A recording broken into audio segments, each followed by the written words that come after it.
Il avait fière allure, Wilfredo Lam, et il y a de quoi. Ce peintre cubain, né en 1902 d'un père chinois et d'une mère afro-hispanique, va devenir l'un des artistes les plus novateurs du XXe siècle. Ce grand voyageur a créé un répertoire unique, de forme hybride, emprunté au végétal, à l'humain ou encore à l'animal, et a laissé une multitude d'œuvres monumentales aux accents mythologiques. Alors qui est Wilfredo Lam et comment le métissage et sa richesse sont-ils devenus les clés de son travail ?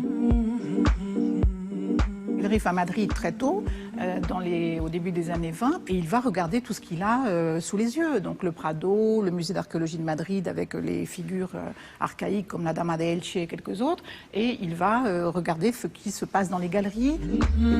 Engagé, il participe en tant que volontaire à la guerre civile espagnole auprès des Républicains et doit rapidement fuir le pays. C'est en exilé politique qu'il arrive à Paris en 1938.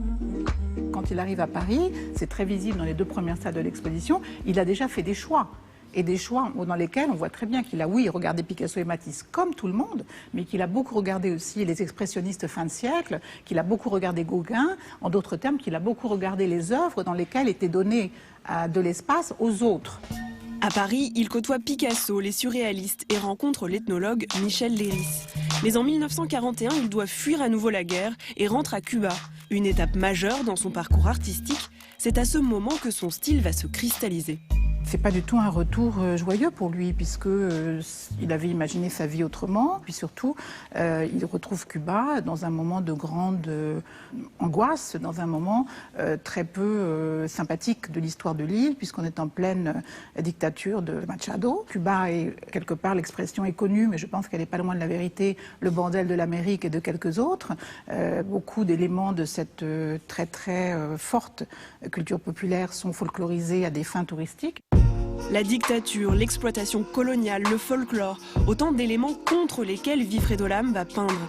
En 1943, il produit ainsi l'un des chefs-d'œuvre de l'histoire de l'art, La Jungle.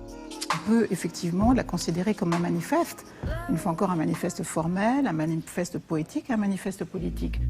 Au début des années 40, la Havane est en pleine ébullition intellectuelle et l'anthropologue Fernando Ortiz est en train d'élaborer un concept fondamental, la transculturation. Autrement dit, le mélange des cultures, leur transformation et leur perpétuelle mutation. Un phénomène dont Cuba est l'exemple par excellence et dans lequel Wilfredo Lam va puiser son inspiration. Cette idée que la culture cubaine, par définition, par essence, est une culture de l'apport permanent, de la transformation permanente et pour le mieux.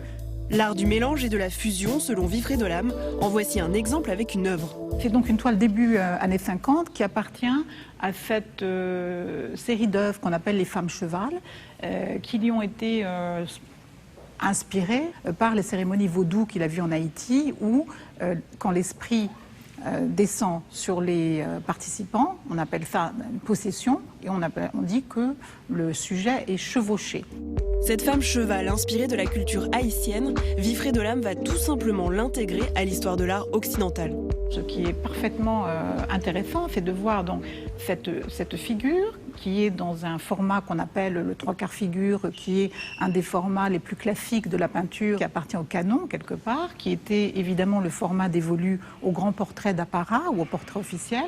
Il nous fait rentrer, sans en avoir l'air, tous ces éléments qui n'avaient rien à faire dans les canons classiques, dans ce format, dans cette figure qui est un portrait, mais un portrait à la Wilfredo Lam.